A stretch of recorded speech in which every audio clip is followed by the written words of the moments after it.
Всем доброго утра. У нас 4:30 утра. Вот, показываю. Наполеон еще пока работает и не собирается засыпать. Ну, естественно, потом пойду пару часов отдохну. Дорогие друзья, я хочу, прежде чем начать и объяснить вам, что к чему, я хочу попросить у вас извинения за шмыгание моего носа. Вот. Мне самой не очень приятно, и меня саму раздражает. Иногда хочется лекции эти удалить из-за этого шмыгания, но становится жалко, потому что там материал интересный. Это всего лишь невроз. Это не насморк, это не что-либо другое, это невроз. Невроз проявляется по-разному. У кого-то двигаются мышцы лица, у кого-то нога, у кого-то даже кожа на лице может двигаться. А у кого-то проявляется шмыганием, какими-то звуками. Это, скажем так, непроизвольное сокращение мышц. То, что от тебя не зависит. Понимаете? Можно было бы это перетерпеть, если бы это возможно было делать. Для того, чтобы невроз ушел, помимо того, что пьют лекарства, расслабляющие мышечную эту систему, в основном на лице проявляются. Ну, вот у кого-то глаза часто моргают. Так вот, для того, чтобы вылечить это полностью, чтобы убралось, нужно принимать лекарства. Я, естественно, это делаю. Оно уменьшается. И отдыхать. То есть не напрягаться. Но при моем графике, сами понимаете, это нереально. Дорогие друзья, я не могу себе позволить особый отдых по той причине, что ко мне обращаются тысячи людей. И сами понимаете, что если бы не было результата моего труда, сейчас давным-давно бы уже меня, можно сказать, утерли бы в пух и прах. И из-за того, что у меня такой большой, скажем так, и опыт, и сильный результат, это у нас Пуся печень увидел и дышит. Гляньте на него. Обнюхался. Нельзя, Пусть, ты же сырое мясо не кушаешь все равно. Да, Пусек? Нельзя. Все, лежи ты там молча. Так вот, чтобы были такие результаты, чтобы возможно было помочь сотням людей, я должна работать беспрерывно. Даже если я позволяю себе отдых, это длится несколько часов, да и потом, мне кажется, на несколько дней всего лишь получится куда-нибудь отлучиться ненадолго. У ведьм нет отдыха, они всю свою жизнь работают. Если кто-либо знал сельских знахарок, ведьм, они знают, насколько эти люди мучились и уставали, но работали всю жизнь. Во, гляньте на него. Пусек, нельзя. Это моя печень, я буду работать с ней. Никаких пяву. Нет, Пусенок, нельзя. Ты его не любишь. Иди, я тебе покажу. На, понюхай и иди отсюда. Иди понюхай. На. Вот видишь? Фу, она тебе не нравится даже. Так, все, закончили. Давай отсюда. Не мешай сидеть.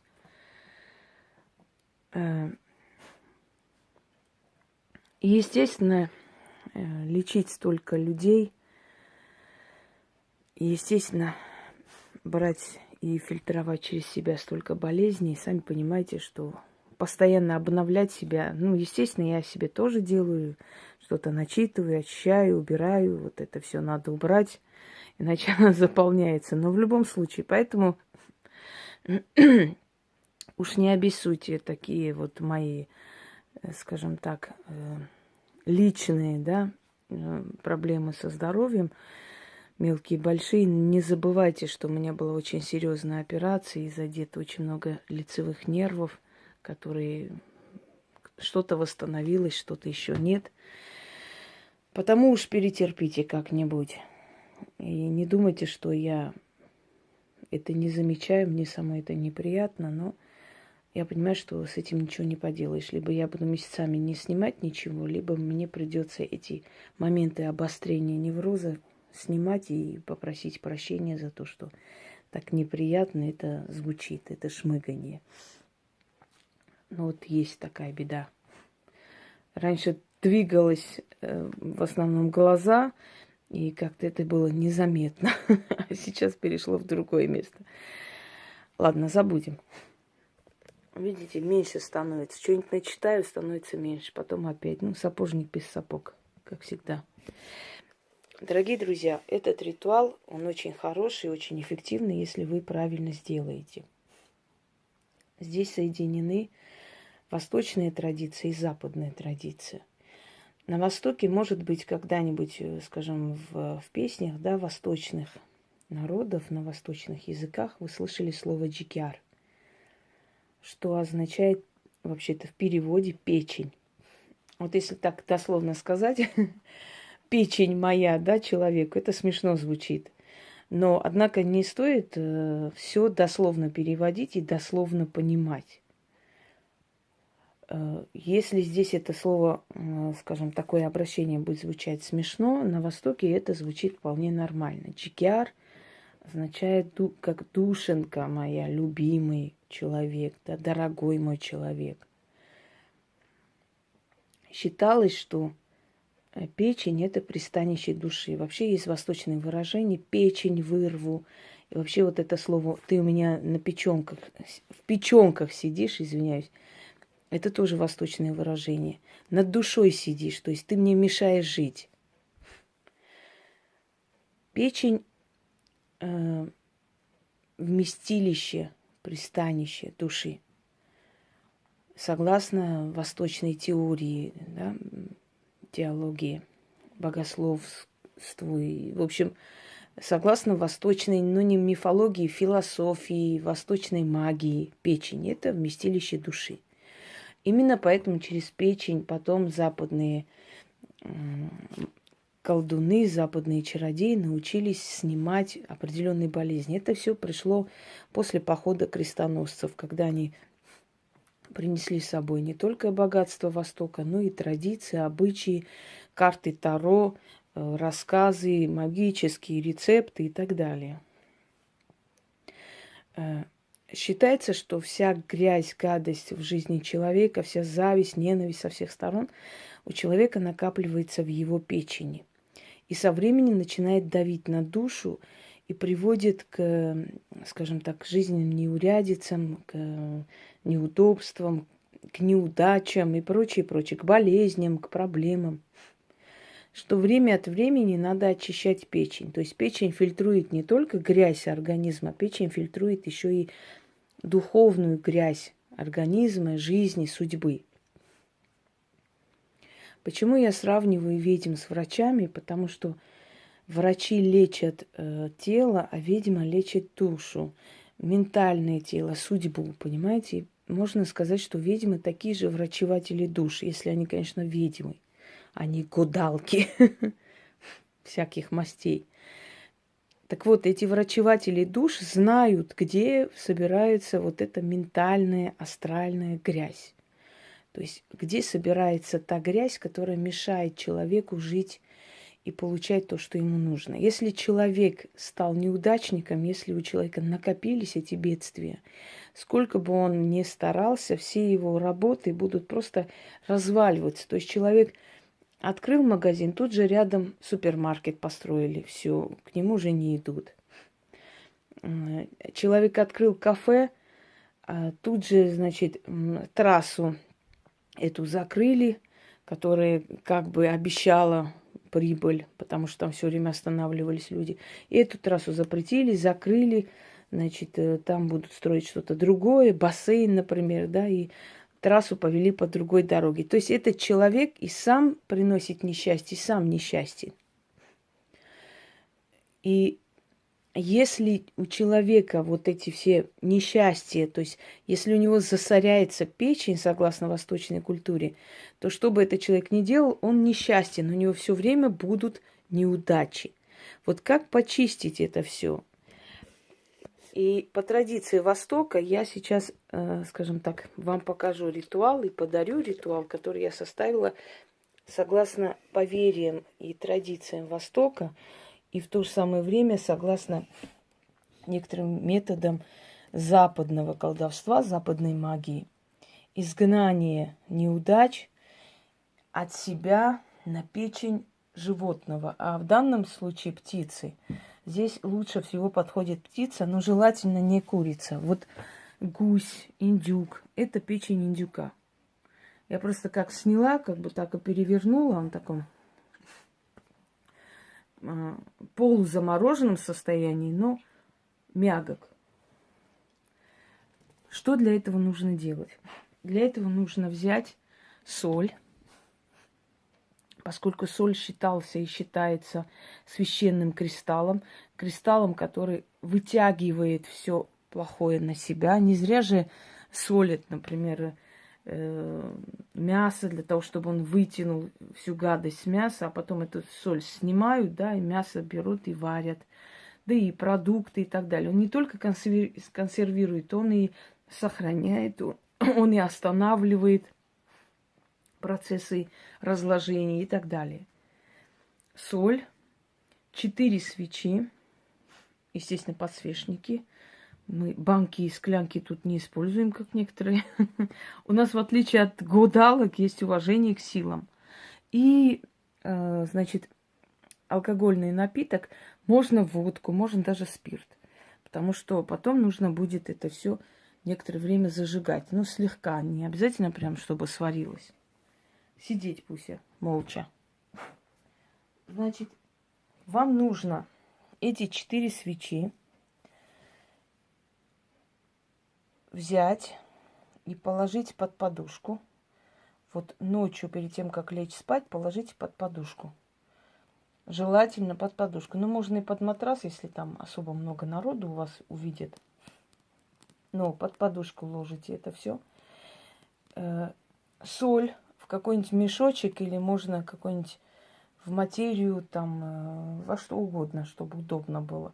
И эту соль точно так же ложите вместе со свечами под подушку.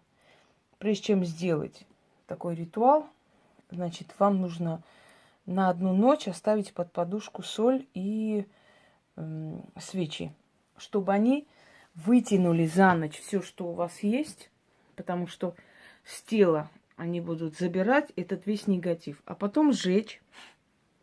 Эти свечи должны догореть. Берете соль, вот так сыпите на печень. Ой, да, уж прям круто посыпала.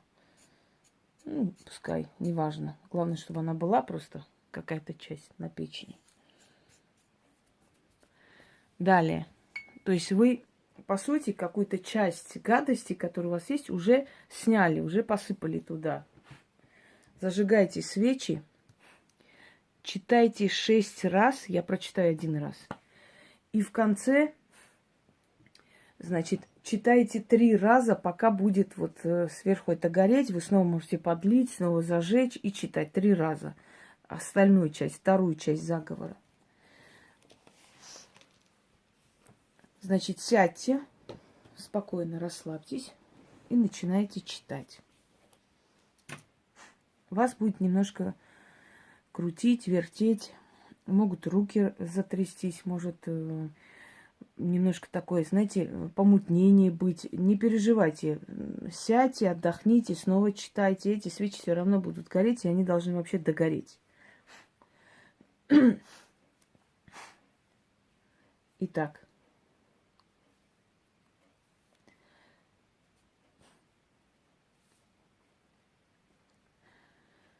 Ой вы страсти, порчи, испуги, прикусы, мороки, зависти, склоки, лихие духи, неудачные посылы, болезни и зло, выйдите, изыдите.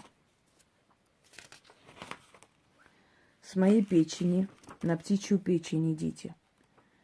Мое тело освободите, очистите руки, ноги, очи ясные, сердце ретивые, кости белые, кровь красную, из живота, из жил, заклинаю древними силами, Муареновы дочери, покиньте меня со всеми порчами, сквернями, хворью и болью. Выселяю вас со своего тела, вселяю в птичью печень.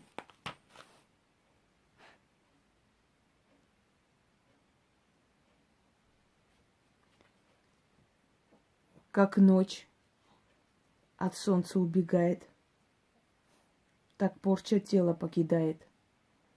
Жизнь от неудач очищает, что на меня скинуто было, али я сама собрала и взяла, али зависть людская была, все разом выйдет, из тела изыдет. В печень птичью вселяйся, неудача от меня убирайся, порча уйди, хворь пропади. Эй, сила Аздамова, что сказано мной, сбудется мгновенно. Вот это читайте 6 раз. Потом вот слегка полейте вот так. Да, желательно, конечно, чтобы здесь было металлическое что-то, чтобы не сгорело потом у вас. Ой. Так. Про Луну и дни не спрашивайте, я устала отвечать. Если я не говорю про Луну и прочее, оно не имеет значения. Когда нужно будет, я вам скажу. У меня, в принципе, они уникальны, универсальные. Их можно провести в любое время. Мало я полила. Сейчас еще полью. Даже если она мне не догорит, это не страшно, я потом доделаю. Главное, чтобы вы взяли такое спиртное, которое будет гореть. В принципе, здесь часть спирта так нормально. Определенное количество. Ну, не разморозила до конца, видимо, поэтому плохо горит. Но не имеет значения, в принципе. Значит так, поливайте водкой или спиртом. И как только он начинает гореть, нет, он там еще пока холодный, потом. Когда он начинает гореть, начинайте, попробуем, читать. Вот, чуть-чуть, да, пригорит.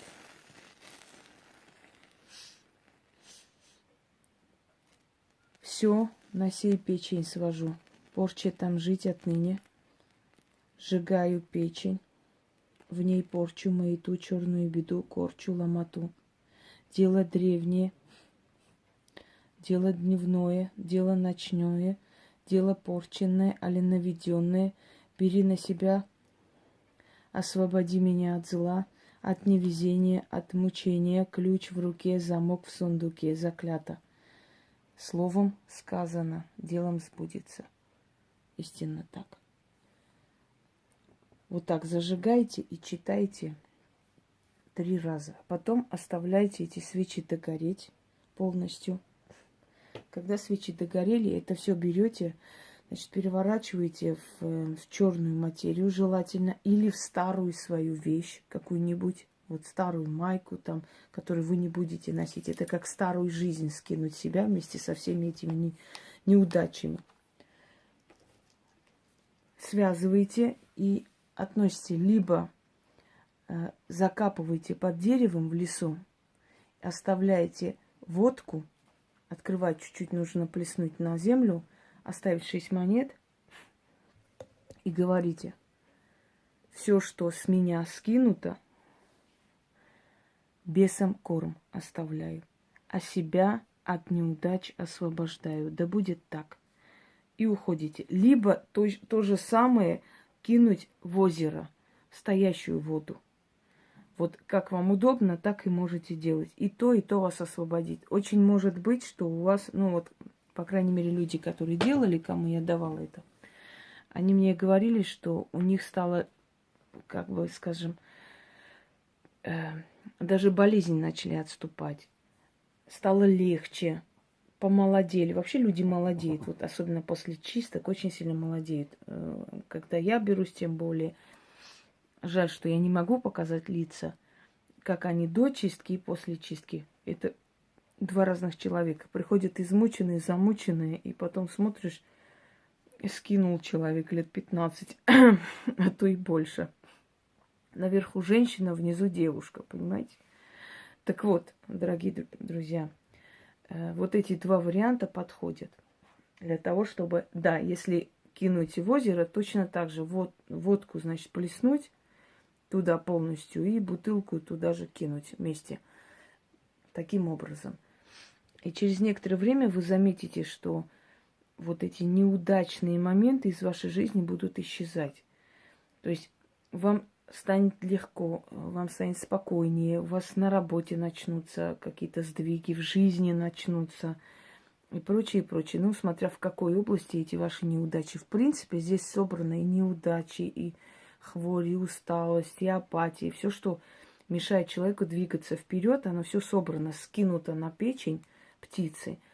И вместе с этим всем как бы отдано либо воде, либо земле. И та энергия нейтрализует, то есть уничтожает все это. Пользуйтесь во благо, и под роликом, как всегда, будет, когда Яна освободится. Она занята очень, у нее очень много действительно дел, завал целый, как и у меня. Когда освободится, она внизу напишет ритуал, объяснение, как всегда. Легче будет пользоваться. Иногда как напишут, а вот где ритуал? Вы знаете, я вам скажу честно, вот эти дни я даже не знаю, насколько груженная и с этим вождением, и потом дела, и работа, и отвечать, и делать, и прочее. Я уже сколько дней просто обычно как бы где-нибудь в кафе питаюсь, извините за подробности, сколько дней у меня в холодильнике шаром покати, мышь повесилась. Но некогда было идти и что-нибудь купить, понимаете? Сегодня я еле-еле вырвалась на полчаса, пошла что-нибудь, фрукты, овощи, что-нибудь нужно, потому что голова кружится, целый день работаешь, кроме кофе ничего не пьешь. Некогда, просто времени нет. Я только встала, пока чайник поставила, уже, знаете, 100 смс. Пока сюда пришла, уже 200 смс. Пока туда пошла, 300 смс. Вы поймите, из всех этих смс я, можно сказать, мало кого возьму на работу. В основном я говорю, возьмите этот ритуал, сделайте, возьмите тот, сделайте. Вы сами можете сделать, пока еще вам рано. Или с этим вопросом ко мне не обращайтесь. Вот, ну, надо же отвечать в основном людям, да, редко, когда я не отвечаю. Когда вижу, что вообще уже надоедают, и это вообще не ко мне, я не отвечаю. Ну, так, редкий случай. Так что уж не обессудьте и подождите, и будьте добры, имейте терпение и воспитание. А где, от чего, а почему нету, вам никто не обязан. Это делается по доброй воле и уважая вас. Но вы тоже должны уважать чужой труд, правда ведь? Вам и так дарится. А здесь еще и давайте побыстрее. Всем удачи и всех благ.